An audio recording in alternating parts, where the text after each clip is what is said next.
താമരശ്ശേരിയിലെ ഷാനിദിന്റെ മരണകാരണം അമിത അളവിൽ മയക്കുമരുന്ന് ശരീരത്തിലെത്തിയത് കൊണ്ടെന്ന പോസ്റ്റ്മോർട്ടം റിപ്പോർട്ട്.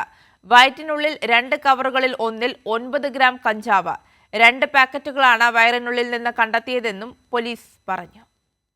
താമരശ്ശേരി അമ്പായത്തോട് വെച്ച് കഴിഞ്ഞ ദിവസം MDMA അടങ്ങുന്ന പാക്കറ്റ് വിഴുങ്ങി യുവാവ് മരിച്ച സംഭവത്തിലാണ് ശരീരത്തിനുള്ളിൽ 2 പാക്കറ്റുകൾ കണ്ടെടുത്തത്.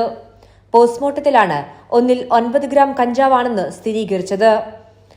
മറ്റേ പാക്കറ്റിൽ എന്തെന്ന് എന്നതിൽ സ്ഥിരീകരണം ആവശ്യമാണെന്നും ആ പാക്കറ്റാണ് പൊട്ടി ശരീരത്തിലേക്ക് ലയിച്ചത് എന്നും അമിത അളവിൽ മയക്കുമരുന്ന് ശരീരത്തിൽ എത്തിയതാണ് മരണകാരണമെന്നും അന്വേഷണ ഉദ്യോഗസ്ഥർ പറഞ്ഞു.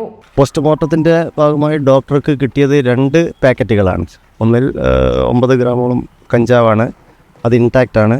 അടുത്ത ഒരു പാക്കറ്റിൽ ബോഡിയിലേക്ക് ലയിച്ചിട്ടാണുള്ളത്. അതിൻ്റെ അകത്ത് കുറച്ച് ഫ്ലൂയിഡാണ്, വയറ്റിലുള്ള ഫ്ലൂയിഡാണ് ഉള്ളത്. അതിനകത്ത് കുറച്ച് പൗഡറി ആയിട്ടുള്ള സാധനങ്ങളും കാണുന്നുണ്ടെന്ന് പറയുന്നത്. അത് കൂടുതൽ അനാലിസിസിൽ കൂടി മാത്രമേ അത് ബോധ്യപ്പെടൂ. എങ്കിലും നാർക്കോട്ടിക് ഓവർഡോസ് ആണ് ഇതിന് മരണത്തിന് കാരണമെന്നുള്ളത് ഫോറൻസിക് സർജൻ പറഞ്ഞു. പേരാമ്പ്ര, താമരശ്ശേരി ഡിവൈഎസ്പിമാരാണ് കേസ് അന്വേഷിക്കുന്നത്. മരണപ്പെട്ട ഷാനിദിന്റെ മൃതദേഹം പോസ്റ്റ്മോർട്ടത്തിന് ശേഷം ബന്ധുക്കൾക്ക് വിട്ടുനൽകി. കൈരളി ന്യൂസ്, കോഴിക്കോട്.